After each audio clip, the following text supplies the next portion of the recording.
Let's get back into this news, though.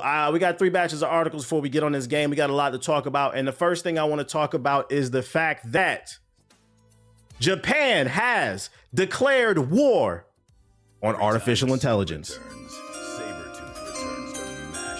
That's right. A Japanese game studio is now asking art applicants to draw a picture during their interview to prove they are not using generative AI. A new article on Japanese news site website Daily Shinko focuses on a tourism association decision to cancel a 20-year art contest because it was becoming impossible to tell which entries were genuinely human-created artwork and which were generated by AI. The article goes on to look at other ways in which generative AI is affecting businesses and cites an unnamed mid-sized studio, a mid-sized Japanese video game developer, which has changed its interview process for applicants seeking art roles.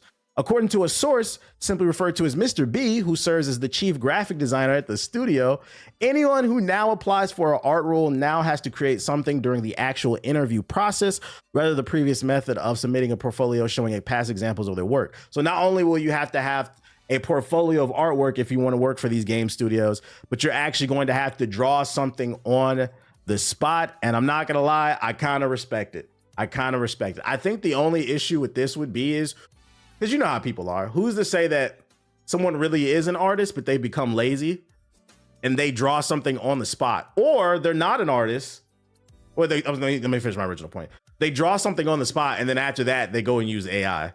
Like, I feel like you're still going to have to scan your artist's work to see if they're using generative AI, if you're going to put stuff in video games. And then also on the opposite end of the spectrum, who's to say that someone who wants to be a game developer or artist in a game studio doesn't practice drawing something? I feel like in order for this to work, they need to say, they need to name something random. Hey, draw Goku. Like, it can't be something that they're prepared for, because what could also happen is somebody could just practice drawing Elmo for like 3 months, get decent at it, draw Elmo in front of them, and then get the job. And then they go use, Midjourney or some shit like that. But yeah, I think that's a good way of putting it, Nightmare. This is a step in the right direction, I think. In a quote, they said, there are many people who claim that their artwork generated by AI is their own creation, Mr. B explained. We've actually ended up hiring such people only to find they weren't productive, which led to several problems. I'm not gonna lie, some of y'all are bold. Y'all aren't just posting stuff on Facebook, but you're going actively to major game studios and applying for jobs as an artist. I know the job market is out of whack right now, but that's top tier stupid right there. You trying to be a pilot and ain't never got your pilot license. What are we talking about here? They say because of that, we've changed our hiring process, and it now requires candidates to draw something in person during the interview to verify their skills. As a recruiter, it's a huge hassle, and it feels like we're going backwards in time, but I've heard that other companies are doing the same thing. It's a pain in the ass, but they got to do what you got to do. The source noted that while this is the current situation, it could change in the future as upper management continues to ask questions like, do we even need to hire creators when generative AI is good enough, or should we hire people who are masters at using generative AI? Meaning this is what they're doing now, but they could switch up at any point. And it could, right here, they're saying maybe because they want to use AI, but it also could just be they're tired of the process, right? Having to interview each applicant and make them draw might get a little long in the tooth for some people.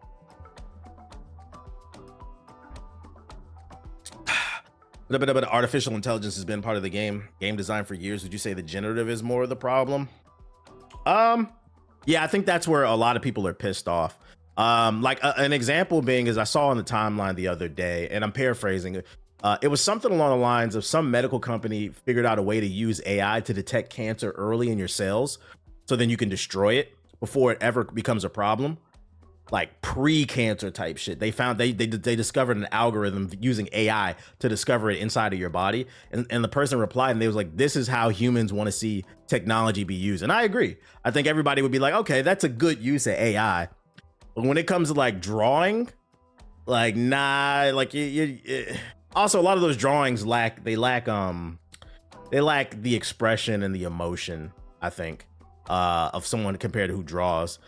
But it depends. Like certain things I think it can be used for, like streamlining stuff, but other stuff I think it should be left up to human. The lack of quality in the yeah, and then there's a lack of quality too. I think that pisses people off too.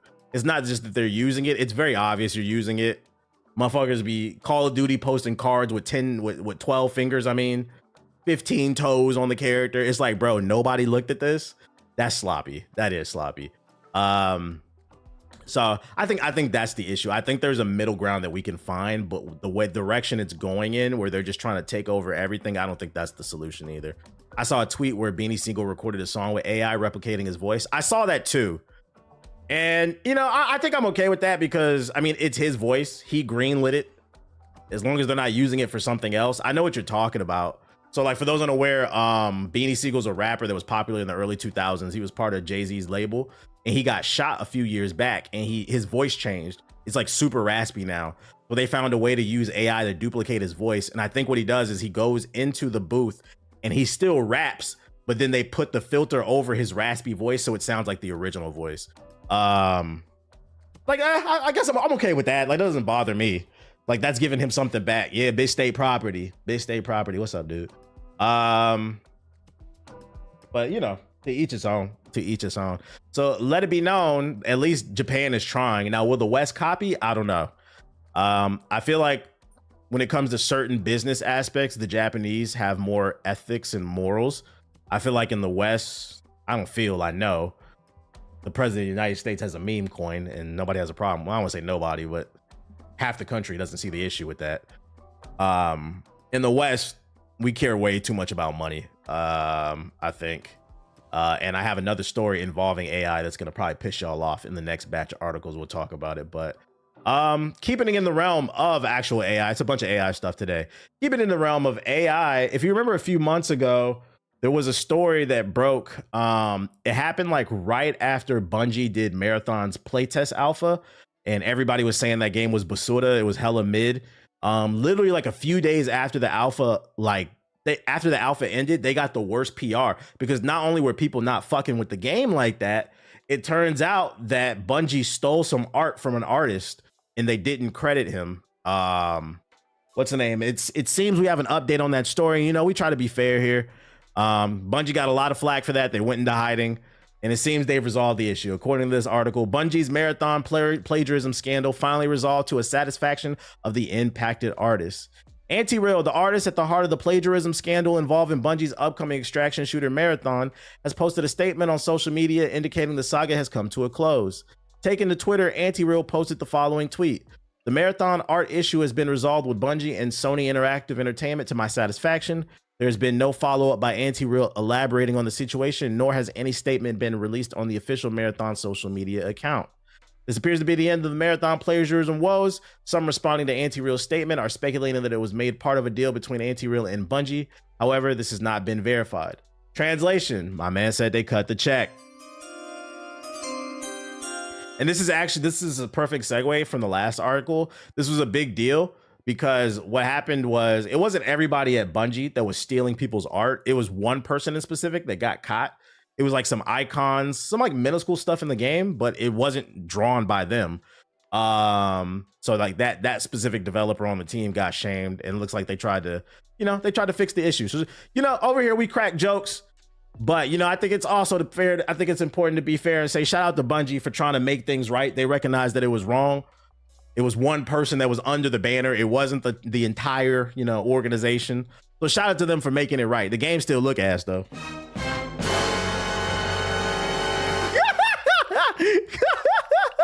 It was a lady. Oh, my fault. The lady that she got paid. Shout out to her. Game still look mid as hell though. I ain't playing that shit. But shout out to Bungie for making things right, man. Other news. Former Nexon CEO says AAA games are in the end of days. They're at the end of their days, and AI is about to rewrite everything. That's right. I told you we got a lot of AI related stories today. Veteran games executive and former Nexon CEO. It's always Nexon. Nexon, NetEase, these companies, Tencent, they just love microtransactions. Believes that the video game industry is on the cusp of a massive information, and that is the AI is at the center of it. He argues that AI is already integrated into many aspects of game development, from asset production to testing tools, and that its impact will only intensify. In an interview with the game business, Mahoney explains that the AAA sector is facing what he bluntly calls an end of days moment. Costs are skyrocketing. Development cycles are slowing, and publishers are becoming increasingly risk adverse, adding that the industry often misunderstands where the value truly comes from. Okay, first and foremost, we've been over this a million times on the stream. My stance, they are correct. The cost of game development is skyrocketing. A lot of these games cost hundreds of millions of dollars, but I cannot stress enough, whose fault is that? That's not my fault. That's not you, the viewer's fault. This is the publisher's fault, because they all want to make these live service games, or they want to make these bloated blockbuster games. And one thing I will say, that's because like people love to say gaming is dead. I say, no, it's different. I think it's in a great space creatively. But one thing that they can do is, if they are worried about taking risk, make smaller games. We'll also get more unique IP. So then you don't have it blows my mind that these people who wear these suits don't understand that you should keep your overhead as low as possible. If rent is $1,000, you need to make $1,001 to make a profit. If you're trying to make 2,000, keep that damn game development at 1,000. Like, why do you guys keep making these $200 million games? Nobody asked for, because to be honest, and a lot of these live service games are just iterations of themselves.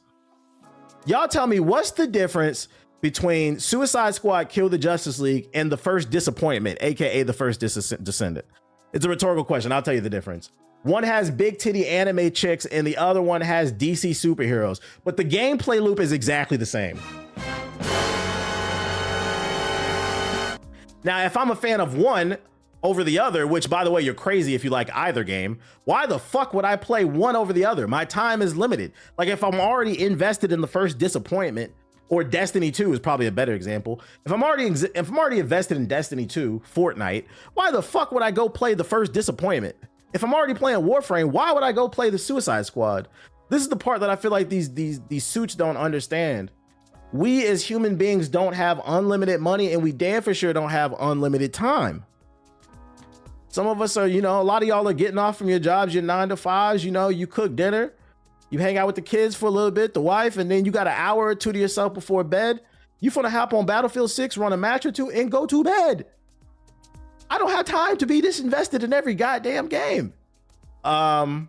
Responding to examples of failed studios with prestigious founders, Mahoney says the examples that you just gave were we bought this company because 5 years ago they made some game, so therefore they're good. It doesn't work that way at all. And insists that game companies are really just collections of people. He believes that success depends on understanding their motivation and creative drive, not past hits. I disagree with that. Game companies are really just collections of people. On a surface level, yes, but I feel like that's such a executive suit way of looking at things.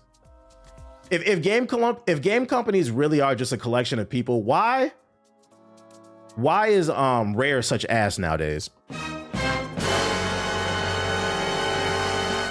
The Rare of the early 2000s and the 90s is not the Rare of today. And the difference is there was a level of passion. There was a group of guys that built it together, guys and girls that built it together that had like a specific vision. So yes, it's a collection of people, but it's also a collection of people that were passionate about making certain types of games. I think the reason why Platinum Games makes such good action games is because that's what they're passionate about. And it's a bunch of like-minded people that came together. Little pieces move in and out, but I feel like the studios that are like the biggest in the industry are always known for something. BioWare is known for RPGs. Same thing with CD Projekt Red.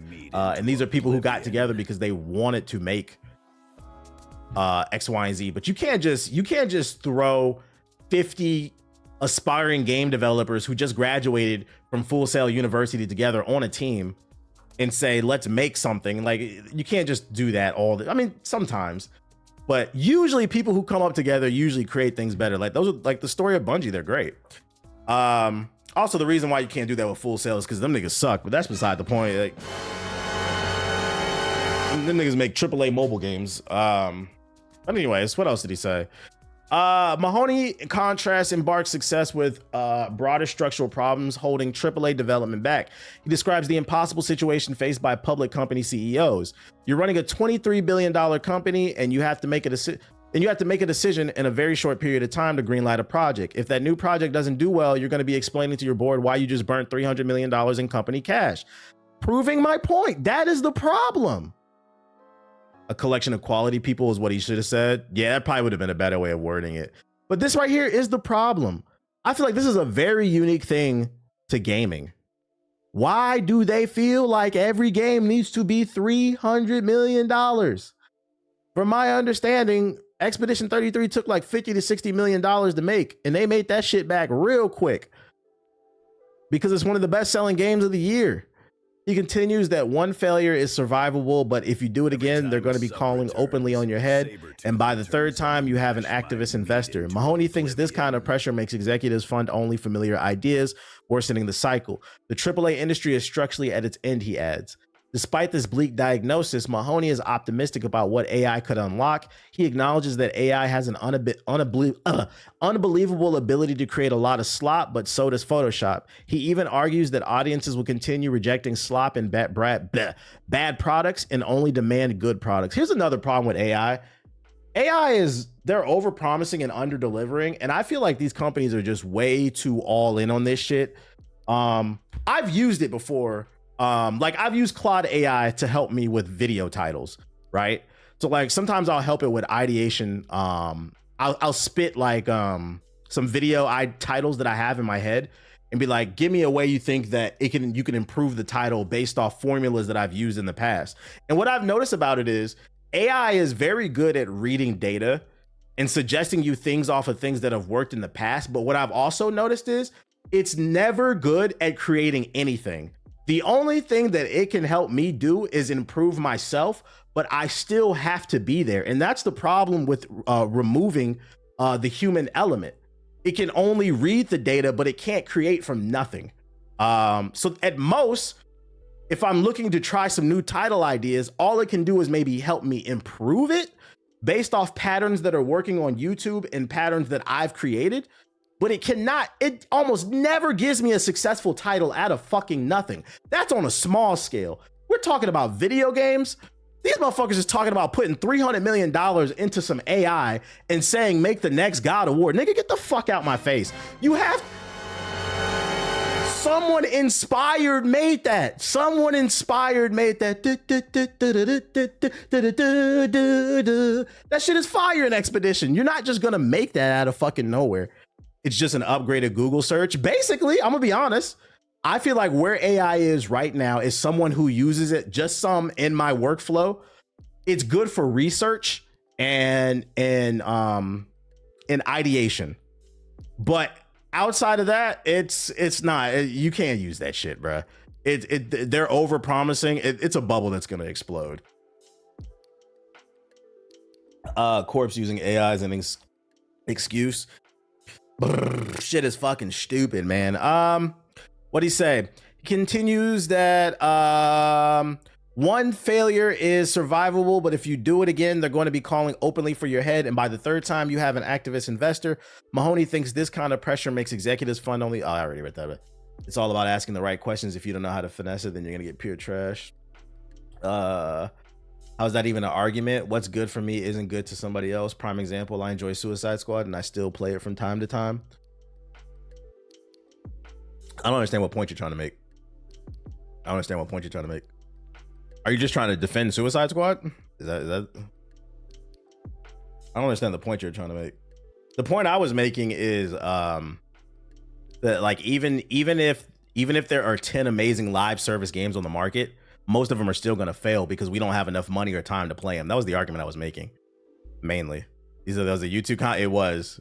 You kind of lost me, Doug. You okay?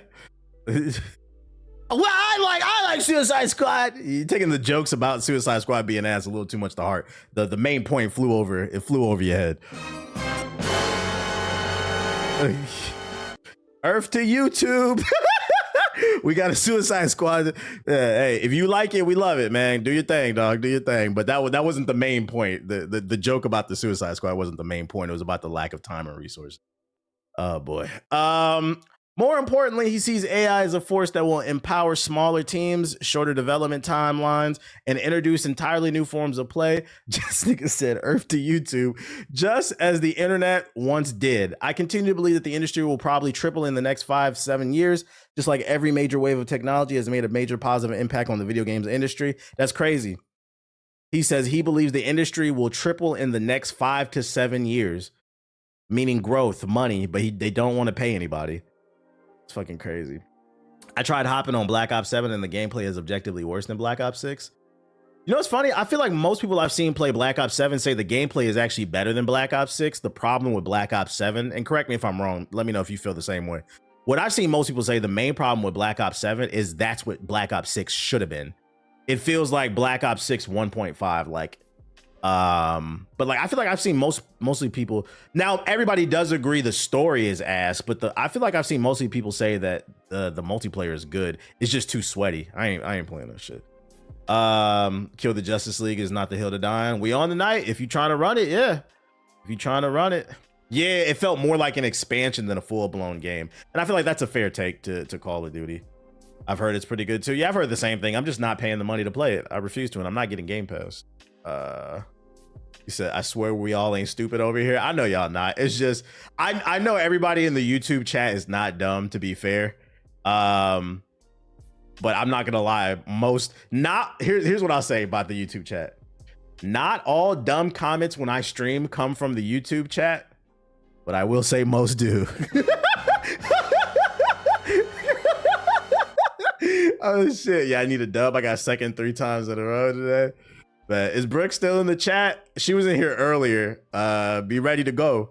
Be ready to go in about probably 45 minutes. Oh shit. Hitman 4 unofficially revealed by IO Interactive. It's been a busy few years by IO Interactive at the company, as the company has been expanding Hitman's world of assassination and developing 007 First Light. But the company plans for the future may have been somewhat revealed by IO CEO. Hitman 3 evolved into the world of assassination in 2023. The game became larger than life as it began to add celebrity cameos as part of the new mission, and this was all while IO Interactive was working on 007 First Light. But fear not, if you think major Hitman content is being put to one side, you can eliminate those fears. Of course, there's going to be another Hitman. IO Interactive CEOs recently spoke to Variety about the Hitman franchise in general, the company's work on 007 First Light, and anything else down the pipeline. First Light is still scheduled for a launch in March 2026. We look forward to it. That's probably the only IP we'll work on externally that is not ours. The conversation then moved to Hitman, the franchise's history, and what's next. He says, so of course we'll have more Hitman, but right now I think we need to get to the other sides of this year and next year, and you'll get more news about Hitman's co-op, because I think co-op is really, really good. Extension to the universe, and will introduce very interesting mechanics and combinations in the world of assassination. But we will, after that, be talking about the next Hitman, because of course there's going to be another Hitman. So there you go. Does it mean it's coming tomorrow? No, but they said they're not done with it. There will be more. Yo, shout out to Burge with the subs. Appreciate it. And to me, I say it's not a shocker. I mean, this is what they're known for. I don't feel like they have enough IPs under their belt to abandon the Hitman IP yet. I think if 007 works for them, they'll be able to probably keep that license, maybe get 1 or 2 more games under their studio belt, and then they can start shifting away. But right now, it's just kind of what they're known for. After Absolution, I stopped keeping up with the story.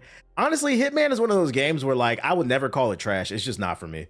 I just can't get into it. And I like stealth games. Like, Splinter Cell is my favorite stealth series. But for some reason, I just can't get into Hitman. I think it's like I don't like the character of Agent 47. He's just Jeff Bezos, and the pacing. I'm not a big fan of the pacing. But yeah, I don't know why I just could never get into this series. So I just say it's not for me. But I played a couple of them. What else I got for you? Yeah, you play as Jeff Bezos with a silencer. In positive news, Helldivers 2 PC install size is now 85% smaller, but not automatically. Here's how to free up the space. That's right, ladies and gentlemen, Helldivers 2 just became more optimized. Helldivers 2 on PC just got a whole lot smaller, with the developer Arrowhead Studios announcing a new slim version of the game that reduces the game install base by 131 gigabytes. Call of Duty, please take notes, because I feel like this is a conversation that isn't talked about enough. The size of the game is part of the conversation when it comes to optimization, and I feel like a lot of games are not respecting our hard drive space, especially considering the fact that PS5 launched with like 500 gigabytes or some shit like that, 600, whatever the fuck it was. Like, if y'all gonna skimp on, especially with the PS6 around the corner and the new Xbox, if y'all trying to put next gen hardware in there and make it as powerful as possible, and you feel like you got to skimp somewhere, so you got to put a smaller hard drive in there to keep the price down, Can we start optimizing the size of the games better? Fans of PCs have long complained about the PC version of the huge install size, which since the game's launch in 2024 ballooned to 154 gigabytes. That's much larger than the close to 22 gigabyte size of the console version. That's crazy. Why is it so much bigger? Maybe the texture packs. Arrowhead stated in a new blog post and a long-term goal has been to reduce the PC install size, but that now will help with Nix's software. The goal has become a reality. They've reduced the size of the software by 85%. Compress them damn files. There you go. They just compress the files and then give it an option for people who want to play the uncompressed version for better visuals or whatever. And speaking of like bringing down the prices of consoles and computers, we're gonna talk about it in a second because I got some bad news for y'all. The audio files is taking up too much space. Anybody still playing Helldivers? I'd rather have worse performance than less space, honestly. Really? Nah. Wait, hold on. Clarify that for me. Define worse performance. Are we talking, you know, it can't hit 60 frames, but it's still doing 50? Or are we talking sub 30? Like, what are you talking about, bro? I don't know about that. I'd rather have the 100 gigabytes and the game runs well. Shout out to the people following, bro. I still play it. Okay. I still hop on. Okay. Yeah, I jump on every now and then. I need 100 FPS minimum. Don't let the console dudes hear that. The human eye can't even see that shit, bro. That shit don't even fucking matter, bro. So interesting, you know, it reduced in size. And then last but not least for this batch of articles, Octopath Traveler 0, the reviews have come out. In the year where a lot of content creators are saying gaming is dead, there's nothing to play, banger after banger after banger drops. And I do my part every stream to highlight everyone, even though I don't have intentions to play them all. Not because I'm not interested, I just don't have the fucking time or the energy. Another banger has dropped. I'm seeing 10s, 9s, 8s, a few 7s. The current overall Metacritic is at 85 and 82 on OpenCritic. One of the better reviewed games of the year. If you are into turn-based RPGs, Octopath Traveler 0 is getting good reviews. Another banger, just trying to make y'all aware. The demo's fire and the progress carries over. The demo's fire and the progress carry over. That's what the chat says. Are you going to do a year in review for all these games? A year in review? I'll do like a tier list of like my favorite and least favorite games that I played. I'll do that. But like a written video, I don't think it's worth it. The last few that I've done, like they didn't really perform well. Y'all know I'm a numbers guy now. That's where AI has helped me. Like I'll put my data in and see what kind of titles work, and what ideas work, and you got to double down on that stuff. Let's see. Yeah, tier list would be good. Will Pink Eye be in the top tier? You know that shit S tier. Come on now, big.